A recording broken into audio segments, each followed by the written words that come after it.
definitely need to see where we're going. Now, there's something I ask of everybody out here.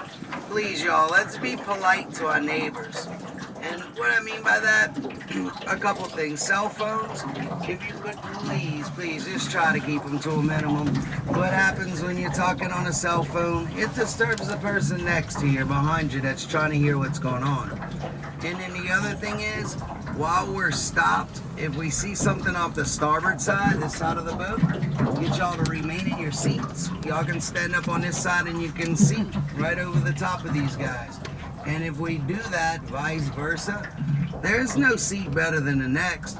Everyone has an equal opportunity to see what's happening and what's going on out here.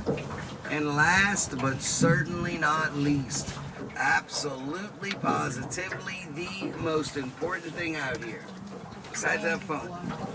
Please, when we get into these backwaters, please y'all keep everything on the insides of these railings. That is extremely important. We're gonna be bumping we may be bumping into trees today on purpose. Sometimes I need to use these trees as leverage to maneuver this boat around in these bayous and sloughs. And the last thing I want is you to get your hands caught between this 2-ton boat and a tree, as I'm sure you don't either. I want you to return home with everything you brought out here, especially fingers and toes. And that's it. Make yourselves at home. Again, I'm Charlie. If y'all have any questions, that's what I'm here for. Okay, y'all, first of all, let me explain to you before we even get started. Let me explain to you about what's going on with these gators. I know that's a main attraction out here. Not everybody, but a lot of people like to come out to see the alligators.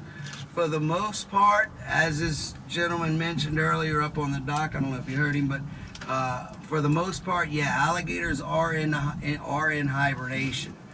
Don't get discouraged. That doesn't mean we're positively not going to see an alligator. I think that we have a good shot at seeing an alligator. I really do. Is it going to be like it is during June, July, and August when we come out and we see gators, and more gators?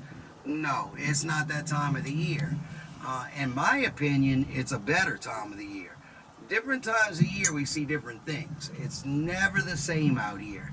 Usually the way it works, winter months mammals, summer months gators, spring and fall we're in that transition period, so we tend to get more variety. Sometimes we get the best of both worlds.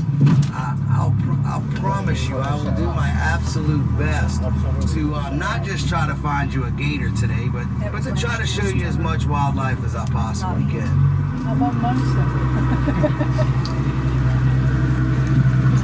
Take us to the Honey's Swamp Monster. That I can't show you. You'd have had to see that guy down in the French Quarter last year. He moved out of here years ago. After Katrina, he got tired of getting flooded. He moved down to an area where he knew he wasn't going to get flooded. Okay, y'all, before we take off and head down, real quick, I would like, speaking of French Quarter, I'd like to tell you a little bit about our landscape here in southern Louisiana. It's very unique. So different than any other state. Most of our states, not all of them, but most of them are going to have a rock-based bottom. Here in South Louisiana, a majority of this was created by the Mississippi River, which is all a soft sand sediment bottom. You don't really think of it this way, but walking around the French Quarter and just the city in general, it's hard to imagine that New Orleans is just all one big swamp. Because, you know, you look around down there, there's buildings, skyscrapers, and even a Superdome sitting right in the middle of the swamp. But it's true, almost all of New Orleans is below sea level. Big old garfish roll. All of New Orleans looked exactly the way it does around us just 300 years back. If you notice here to the right, this is a perfect example. You'll see here how we have swamp, and then all of a sudden it comes up into this natural ridge. 100 yards down, drops right back into the swamp. What you're looking at there, that is southern Louisiana on a small scale. 2/3 of the bottom part of our state is going to be rivers, lakes, bayous, swamp, marsh, some type of water, a wetland. And you notice here, obviously, this is where we come in and develop. The other reason I wanted to point out this ridge, this is also where a lot of our mammals live. White-tailed deer, wild boar, what else? Red fox, gray fox, raccoons, possums. That's just to name a few. But a lot of these guys, they live up on these ridges. When the water recedes in the summer, they run down to these low-lying areas to feed off of roots, nuts, berries, and then of course the predators come down to feed off of them. When the water floods back during the winter months, they run back up to higher ground.